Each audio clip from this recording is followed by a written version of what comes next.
Ei, mun rahat ei riitä millään. No se on joko tulos tai ulos. Mä voin ostaa sun asemat. Kelpaisiko 2 tonnia? Tää ei oo mitään. Jaksa, Severi. Kyllä sun Jiri pitäisi tietää, millaista on liiketoiminta ja millaista ei. No mut sit 4 saisi jatkaa peliä. No ihan sama. Pidä hyvänäs, mulle riitti. No ihan sama. Ei kannata pelaa. Niin.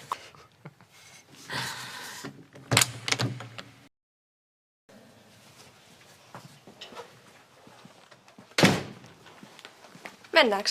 Meitä ostamme karkkia ennen kuin se leffa alkaa. Mikä leffa? Really, nigga? Et sä muka muista. Mä en... Eiköhän tää nyt tuu tässä. Hei, eiks me voida mennä kattoo se leffa? Okei, no mä laitan sit viestiä tai jotain. Joo, kivaa peli-iltaa teille.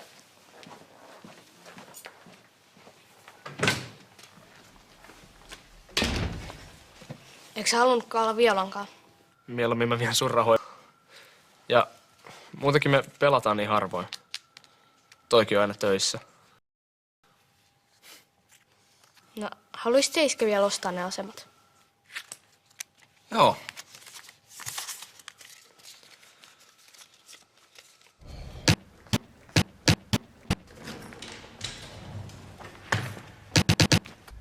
Toivottavasti tappio ei harmita liikaa. Oli kiva pelaa, kun Severikään ei lähtenyt minnekään.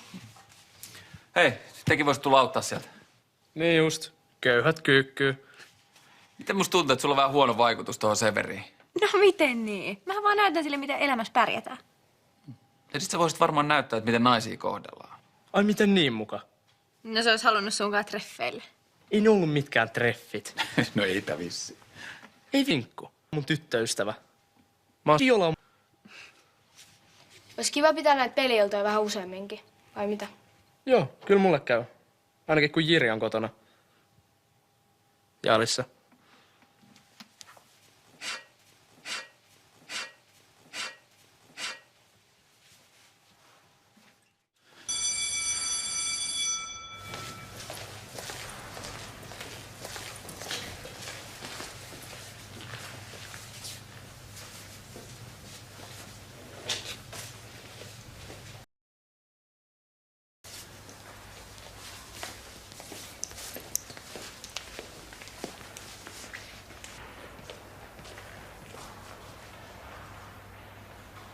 Mitä? Severi myöhästyi taas tunnilta. Viestittelet senkaan. No joo. Miten niin? No se ei lähtenyt sunkaan sinne leffaan, koska se halusi olla Alissa. Se on ihastunut suhun.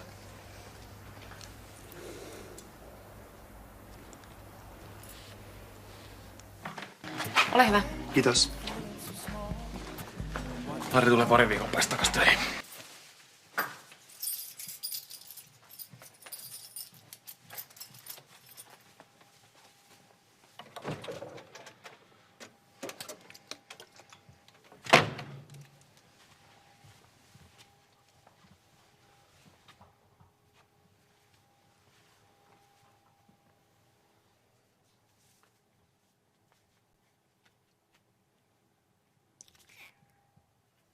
Severi, mitä ihmettä sä luulet tekeväs?